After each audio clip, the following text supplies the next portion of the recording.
You are now listening to the Select Gaming Podcast. We've spoken a couple times about limited run games. I know that you have issues with them. You have issues with them, and I guess something that's happened as of late because of some, I don't want to say drama, but stuff that happened with inside of the company. I kind of have a little bit of an issue with them now, and just a little bit of kind of background, and we'll try. I don't want to make this political and to keep it very clean because at the Select Gaming, we like to keep it fair and balanced, and this is a family show. Um, an employee had, I guess, what ended up happening. It had to do with Twitter. They did a tweet, right? Tweet went around, got some complaints. They started to, I guess, see who she was following on her Twitter. They didn't. I don't want to say agree, but I think she was getting some flack because of it for some people, and they decided to let her go.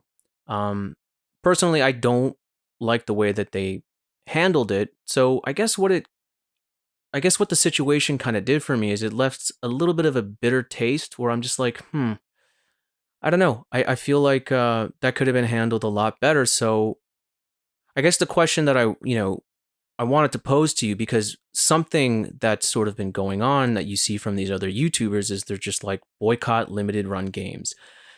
I'm never going to buy another thing from limited run games ever again. And I don't want to do that. I don't want to be one of these individuals who follows this mob mentality, even though I'm a little bit disappointed to how it was handled.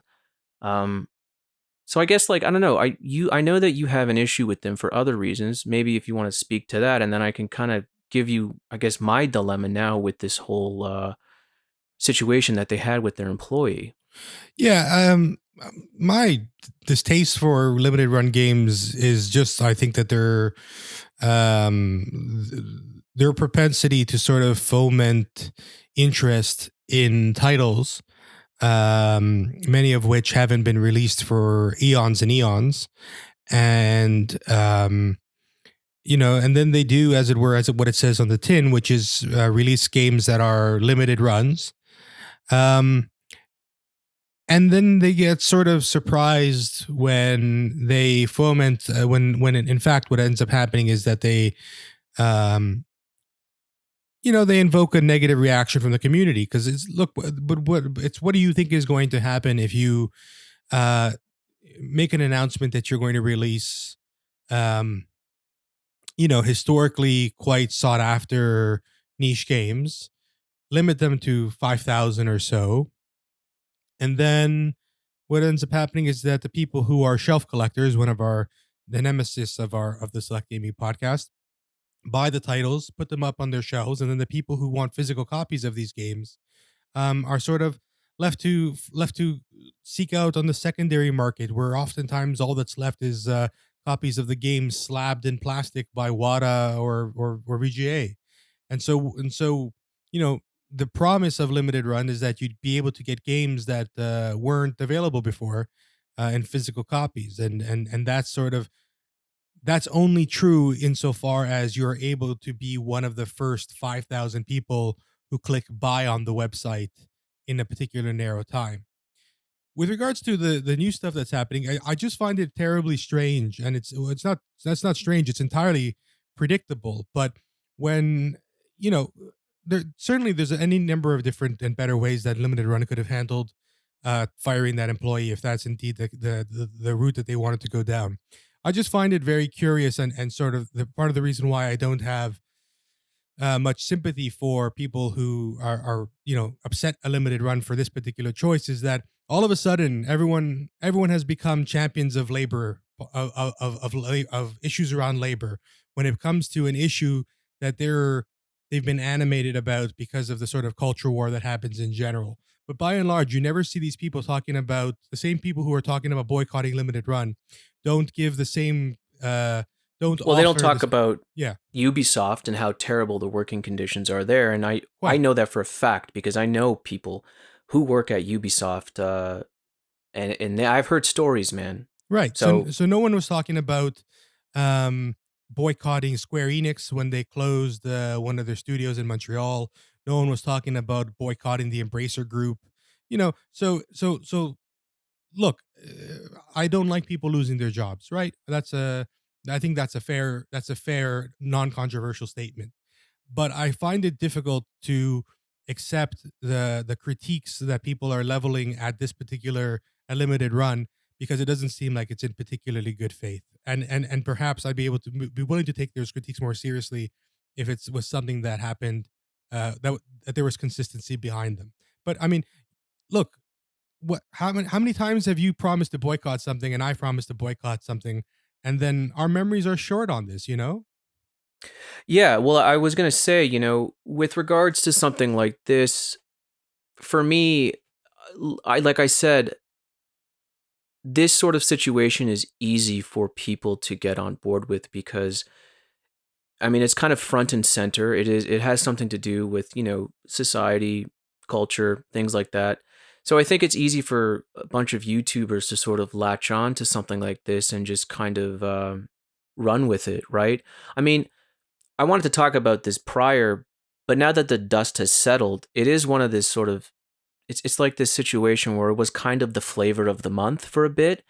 And like I said, and like you said, people have very short memories. And I guess those the question is for me, it's like I was going to purchase.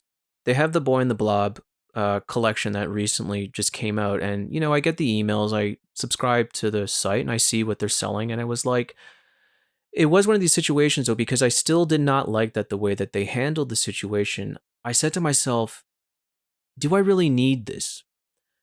The answer is yes. I need to The have answer is everything. absolutely not. The answer is I need to own all the video games in the world. But I was like, I don't think I do. And this whole event made me second guess it because I was like, I really don't want to give my money to a company that I just did not agree with how it was handled. So I was like, that's what it's doing now for me.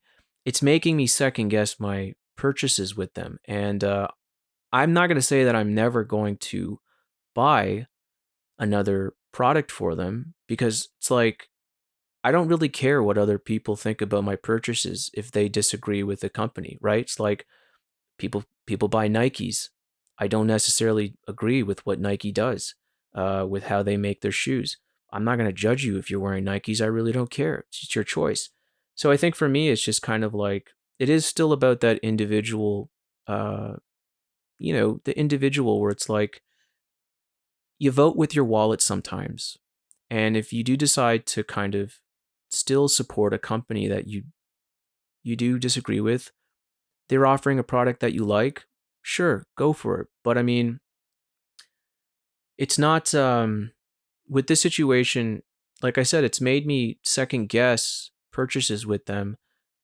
But what it also did was it made me start to research a lot more other companies that are like them out there who are smaller and that are offering the same sort of thing. Like, I actually ended up, I think not, this is just happenstance, but like I was just surfing the web and I know you informed me about I am 8-bit.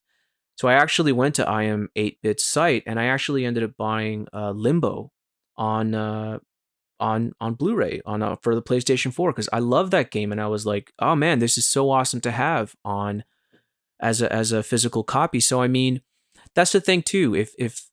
If you do disagree sometimes with the company to how they do things, I can assure you there's many more avenues out there for you to look for. And I think that's something that is going to hurt limited run the most is that because people who are avid purchasers of what they are offering, because I still do like what limited run does, right? But what it is going to do, it's going to do two things. For people like me, it's going to make me second guess those purchases. And I'm starting to look elsewhere. I'm starting to look elsewhere. I think that the efficacy of boycotts, they don't do anything, frankly. They don't work in video games, man. I don't think they not work in period. video games. Let me put it. Depends. Let me put it this way. The only time it works is if people boycott like a friggin' movie trailer and they just dislike it into the ground. That's it, right? even then, no one's losing their job. The system No, of production no. doesn't change. Look, put it this way. I think that people have already forgotten about any choice that Limited Run has made. Number one, and that's not only because we are incredibly slow at covering the news and we only get to it when we're bored. No, I want to. It's always good to let the dust settle. We're Of not course, entertainment. It's not. no. We're not. TMZ here. It's like let the dust settle, and then you can constructively speak about it. And I mean, it's no one's talking about it anymore. It's just so interesting how it is this flavor of the month thing, right? Well, It comes and it goes. so there's two things, right? Number one, like there's financial incentives for people like us on YouTube, but obviously much larger channels, as well as people on Twitter, to drive attention by talking about controversial topics and not letting the dust settle. If we had made this podcast however long ago it was, when the issue was the flavor of the month, then no doubt our views would have spiked. And if we were a larger channel, maybe we would have made some money off of it. But another thing, it's I guarantee you that a minor glitch in Limited Run's back end, that it, or whatever payment process system they operate, I don't know the company's names, but let's say there was a glitch on PayPal and they only accepted PayPal.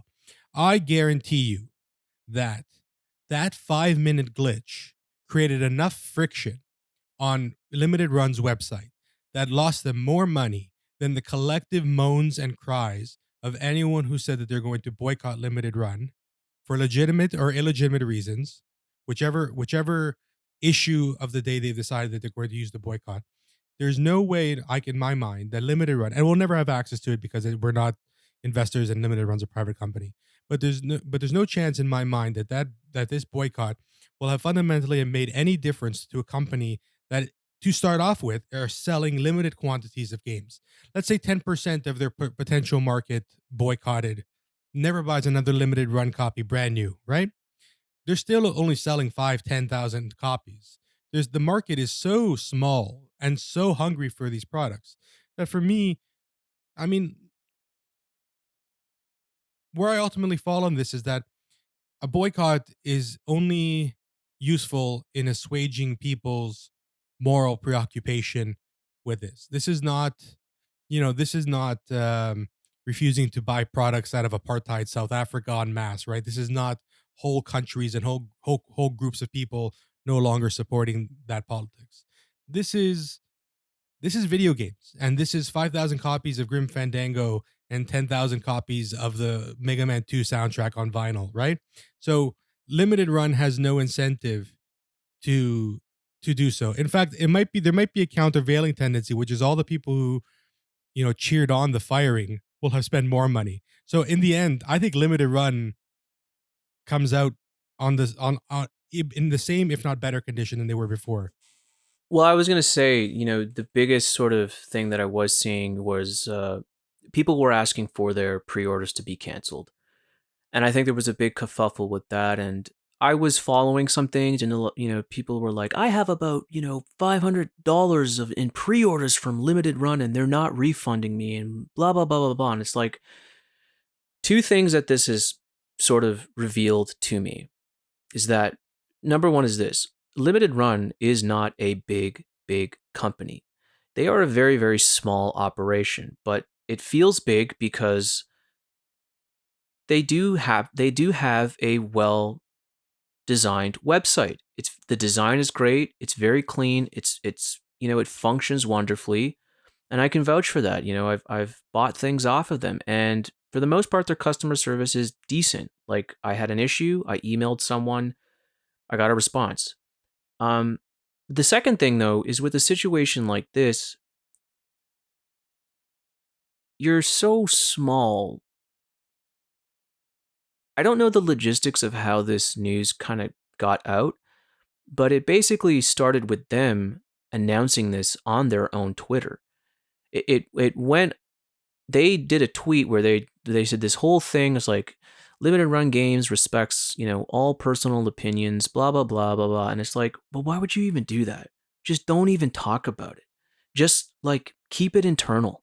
Do you know what I mean? Do you know how much shit probably happens at Sony and Microsoft and Nintendo where, people go and they jump off of buildings and you never hear about it, but like this is such a small thing, and like I said, I don't like the way that they handled this, and I don't like people getting fired, but it's like, why would you publicize this? I don't know. I guess that's the thing. I'm really curious to how a situation like this kind of got out there. I think it got out there because of their tweet, and then people started to investigate the situation, and then the YouTubers jumped on it, and it's tabloid fodder. That's what this is, right? And it's kind of inescapable. People, they're voyeurs, they're gawkers, and they like to hear. There's that saying, there's bad news. No, what is it? The only good news is bad news. So I think that that's what this situation is. And I mean, I don't know. It's weird. I kind of fell for it a little bit, but like I said, like I know a thing or two about customer relations, and it's just like it was handled poorly. Like, dude, you do not make an announcement like this and then you block people from commenting on Twitter. And if they're asking for the refunds, you don't even acknowledge them. Like, that's just poor customer service. And it's like, you're a business. You got to remember, like, I don't want to say the customer's always right, but it's like, you got to keep this image up that it's like, look big, even though you're small, be professional. And I think that's the thing that bothers me the most is I don't like when companies that I do admire, they don't act professional. And I think for me, that's what this whole situation has kind of done for me, where it's just like, you guys, you're just making it up as you go along, because it was handled terribly. And this is a perfect example. If somebody wanted to get into like PR and stuff, of what not to do. There's many examples out there, but this is, in my opinion, it's a pretty interesting example of what not to do in a situation like this. And the number one thing is just don't publicize it, guys. Just keep it internal. Right. I mean, I think my solution, my sort of uh solution to this, as it were, is don't idolize any company because they don't have anyone's interest in mind, including of their workers and of their consumers. And I mean, I think the bottom line is that it's a mistake to invest emotionally in what any of these companies are doing, and imagining that they are in any way, shape, or form moral actors who we should pin our own ideas for what a better society would look like. Because at the first turn, they will do whatever they think is better for their bottom line, whether you agree, or not you personally, but whether one agrees or disagrees. We can have all our hopes and dreams and aspirations as to what a company should or should not do, morally, ethically, as a video game company, as someone who produces these hunks of plastic that we like to see on our shelves. But in the end, they're not going to do that unless they think that they can earn a lot of money from it. So buy games from limited run. Don't buy games for a limited run. Limited run's not going to sleep. So I think you should consider, if you want a certain game, hey, have a look out on the used market if it's going to make you feel better. But any type of friction, so this way limited run doesn't get your money. But Well, so I was just gonna say, it's okay to have brand loyalty to certain companies. Like I like PlayStation, right? I like Nintendo, but they're also, they are a big, big, big corporation. So it's like, don't be surprised if they do things that disappoint you. I mean, just be aware of that. It's totally cool to have brand loyalty. I I like many, many companies, and I admire a lot of companies who happen to sell me things that I like. But I think with this limited run situation, the bottom line for me is, whenever I look at instances like this, I say, if I was in charge, would I handle how would I handle this situation? Because I have a conscience, and I think you should you should treat people with respect and actually say what you mean. And for me personally, I was like, if I was running the business, would I do something like this? And I wouldn't. And that's how I judge companies. When I hear about crazy shit that goes on, I'm like, you know what? That ain't cool. Because if that was me, I wouldn't do that. because I don't think that's the right way to be running the show. So I judge people off of their professionalism, and I mean, for me, I just think it was a terrible. It was handled terribly, and that's it. That's all I have to say about that. Will I buy from them again? I don't know. There's been a couple times now where I've refrained from it because I mean, I don't got any more room for this stuff, but also I'm just like, I don't need this. And I think, like I said, it's unprofessionalism with companies make me second guess my purchases.